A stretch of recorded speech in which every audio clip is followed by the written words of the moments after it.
Bienvenue sur la Minute Quiz. Qu'est-ce qu'un Noël sans bûche? Et oui, pour cette troisième et dernière recette de l'Avent, on va réaliser une bûche à base de mascarpone vanille, framboise et biscuits spéculoos. Alors attention, la recette est un petit peu longue et surtout, il faut la préparer la veille. Pour l'ensemble de la recette, il faudra 25 g de farine, 325 g de framboise, 70 g d'amandes en poudre, 10 feuilles de gélatine, 150 g de glucose, 320 g de sucre, 250 g de chocolat blanc, 100 g de lait concentré, 3 œufs, 75 g de spéculoos, 30 g de beurre, 300 g de crème fraîche liquide, 250 g de mascarpone, 100 g de lait, une gousse de vanille et du colorant rouge ou rose. Il faudra 5 étapes pour réaliser notre bûche. Et on va commencer par ce qui devra rester au réfrigérateur ou au congélateur pendant quelques heures. On va débuter par l'insert framboise, puis après on va faire la mousse mascarpone vanille, puis après le biscuit spéculoos, ensuite la dacquoise aux amandes et pour finir le glaçage miroir. On attaque tout de suite avec l'insert framboise et je vais vous expliquer à chaque étape ce qu'il vous faudra comme ingrédient. Pour l'insert, il nous faudra 250 g de framboise, seulement 50 g de sucre et 2 feuilles de gélatine. On commence par faire tremper nos 2 feuilles de gélatine dans de l'eau froide. Maintenant, on fait chauffer nos framboises avec notre sucre à feu moyen pour obtenir une compotée. Une fois que notre compotée est prête, on essore bien notre gélatine et on l'insère dans la compotée. On mélange bien pour la dissoudre. On passe à présent notre gelée au mixeur. On verse ensuite notre préparation dans une petite passoire à petits trous ou dans un chinois qui permettra d'enlever les grains restants.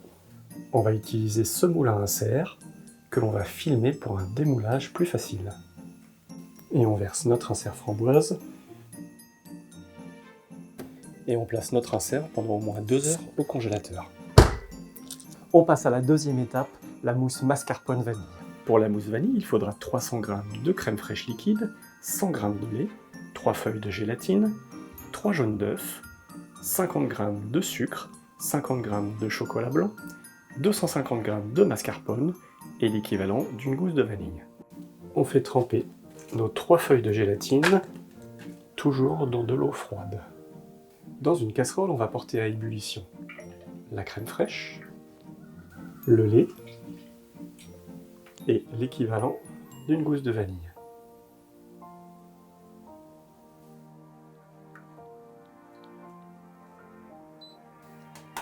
On sépare nos blancs de nos jaunes. On met les blancs de côté. Aux 3 jaunes d'œufs, on y ajoute le sucre et on va blanchir les œufs en battant à l'aide d'un fouet.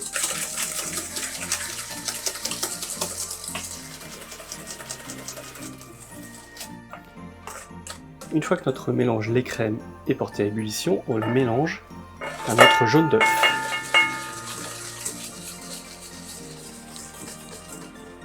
Faites épaissir à feu moyen en remuant constamment.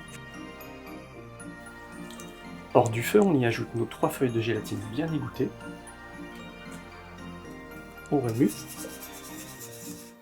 Dans un récipient, on y met notre chocolat blanc et on verse la crème dessus. Et on remue bien pour faire fondre le chocolat. Et on met la crème au réfrigérateur pendant au moins 2 heures pour qu'elle se gélifie.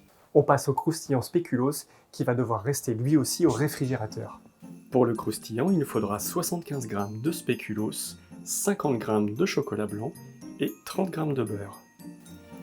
On va mixer légèrement notre spéculoos.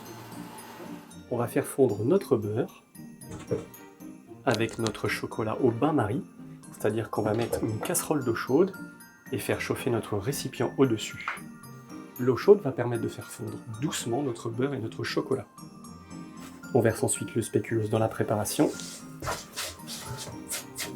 et on obtient une pâte assez friable avec un chocolat bien réparti. On verse ensuite la préparation dans un cadre. On répartit bien sur l'ensemble du cadre. Et on aplatit bien. Et on laisse au réfrigérateur pendant 1 heure. On s'attaque maintenant à la dacquoise. Mais c'est quoi une dacquoise?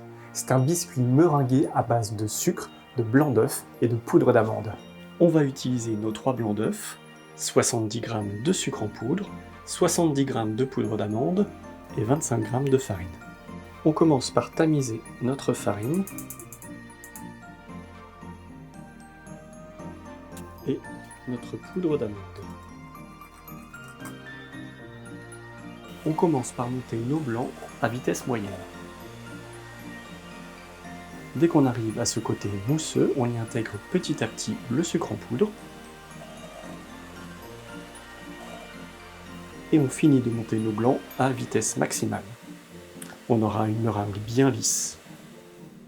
Notre meringue étant bien ferme et bien lisse, on va y ajouter en une seule fois la farine et la poudre d'amande que l'on a tamisé auparavant. Et on remue délicatement pour ne pas faire retomber les blancs. Et en attendant, on fait chauffer notre four à 180 degrés. Et voilà notre préparation. Sur une feuille de cuisson, j'ai ajouté une feuille de papier sulfurisé. Je vais faire 2 morceaux de dacquoise ayant un petit four. Je suis obligé de la partager en 2. Si vous avez un four standard, vous pouvez faire une dacquoise de 30 cm par 8 de largeur. Moi, je vais faire 2 morceaux de 15 cm par 8 de largeur et 1 cm d'épaisseur. On positionne au centre et on étalera ensuite sur les côtés. Et on enfourne pendant une quinzaine de minutes à 180 degrés. Notre dacquoise est bien moelleuse. On les laisse refroidir. Dernière étape avant le montage, c'est la préparation du glaçage miroir. Pour cette recette, il faudra 75 g d'eau, 4,5 feuilles de gélatine, 150 g de glucose, 150 g de sucre, 150 g de chocolat blanc, 100 g de lait concentré sucré et du colorant rouge. On fait tremper nos feuilles de gélatine dans de l'eau froide. Dans un bol, on y met le chocolat et on y ajoute le lait concentré. Dans une casserole, on y verse l'eau, le sucre et le glucose. Le sirop de glucose est utilisé pour éviter la cristallisation du sucre. Dès que notre eau bout et que notre sucre est dissous, on le retire du feu. On verse tout de suite notre sirop sur notre chocolat et on remue pour faire fondre le chocolat. Une fois que notre chocolat est bien fondu, on y incorpore notre gélatine bien essorée et on va y ajouter quelques gouttes de colorant.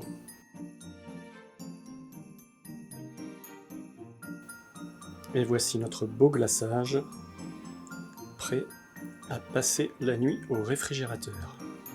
Tous nos éléments sont prêts, il est temps de passer au montage. Notre crème est bien gélifiée, on va y ajouter la mascarpone. Et on fouette bien la préparation afin de l'aérer.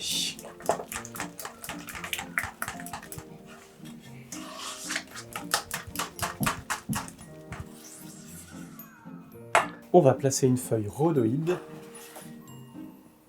sur les contours de notre moule à bûche.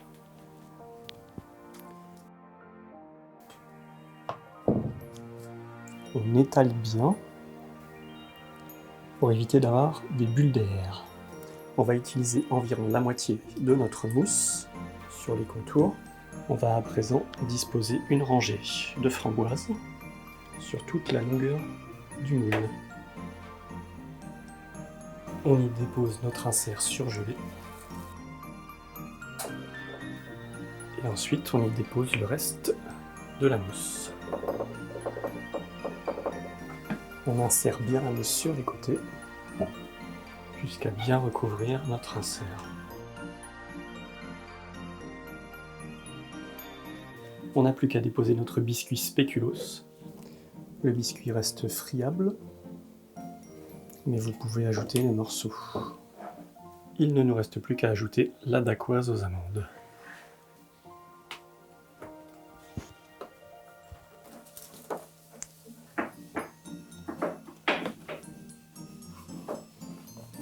Et on aplatit bien.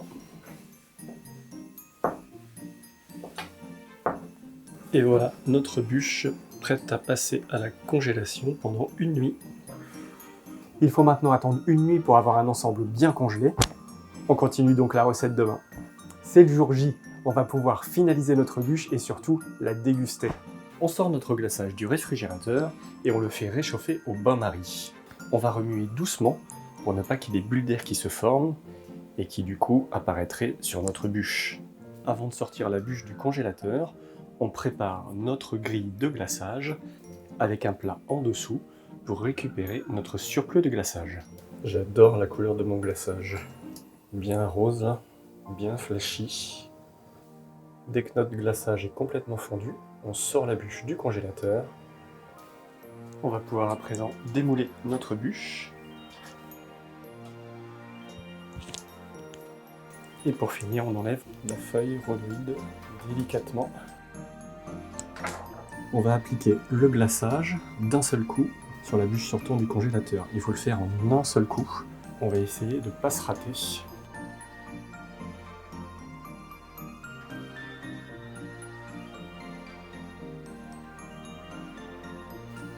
Et on laisse s'égoutter pendant 2-3 minutes.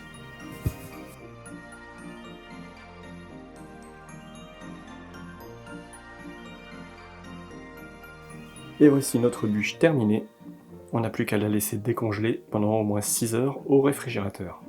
Notre bûche est prête. On va la laisser se décongeler au réfrigérateur pendant 6 ou 7 heures. C'était notre dernière recette de l'Avent. J'espère que ces 3 recettes vous auront plu et que vous allez les déguster pendant ces fêtes de fin d'année. Je vous souhaite un joyeux Noël. On se retrouve vendredi prochain. Et en attendant, abonnez-vous, likez et partagez.